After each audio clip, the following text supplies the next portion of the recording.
Welcome to Neena's Thai Kitchen. For today's episode of brunch recipe, we're going to cook seafood rice soup.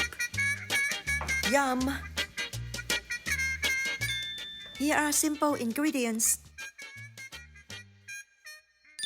Step 1. Cook rice. This recipe is for 4 people, so I recommend to cook 2 cups of raw jasmine rice. Step 2. Fish and shrimp preparation. For fish, make sure to descale, clean, and slice it into 2 by 1 inch pieces.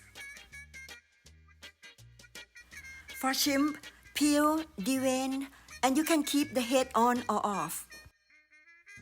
Step 3. Make soup. Starting from 4 cans of chicken broth and all these soup ingredients.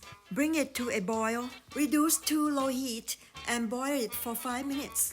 Add all seasonings and adjust it per your taste. It should be saltier than regular soup, but it will be perfect after you add the cooked rice later. Fish out all the aromatics. Now it's time to add shrimps and fish. It takes about 2 to 4 minutes to cook, depending on the size of your shrimps and fish. Now I'm going to fish it out. Okay. So here it is. How is it? Now it's time to put together our soup, starting from a scoop of warm rice, then fish and shrimps, green onion, cilantro, and celery leaf, then white pepper. Fried garlic and oil will make this soup tastier. And the last step is our yummy soup. Yummy! I like my soup to be a little bit spicy and sour, so I always add vinegar and pepper. If you like your rice to be softer, you can add the rice into the soup and turn off the heat right away. And you need to serve it immediately, or else the rice will be swelled up. It is my family tradition to offer the seafood rice soup as a breakfast to the monks.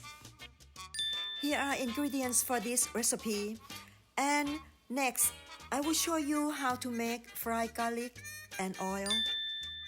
Fried garlic and oil is one condiment that we always have it in our kitchen.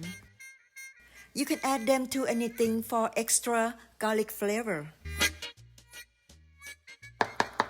Chop a head of garlic into small pieces and fry them in oil. Use just enough oil to cover the garlic. Use low heat to fry. Stir it frequently until golden and crispy. When the garlic turns light yellow, turn off the heat because the hot oil will keep frying it to be golden brown. It can be kept at least 3 months in a room temperature. Thank you for watching, and I hope that you like this recipe and try it at home. And please don't forget to like, share, and subscribe to my channel.